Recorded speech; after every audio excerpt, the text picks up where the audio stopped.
Hey everyone, welcome to How to Produce. Today, I'm going to show you how to add a drop cap in Microsoft Word.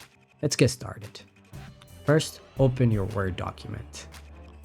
And we're going to highlight the paragraph you want to add a drop cap to. After you highlight it, we're going to justify it.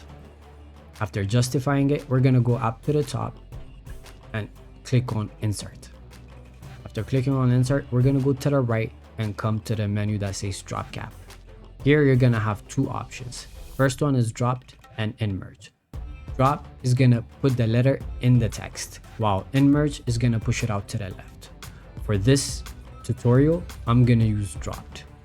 If you wanna customize this more, you can come back to the same menu and go to the drop cap options.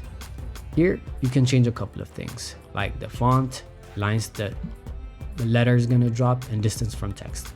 For me, I'm gonna add 2 more lines to drop to 5 and press OK. That's it for today's tutorial. If you found this video helpful, don't forget to give it a thumbs up and subscribe. Thanks for watching. Catch you on the next one.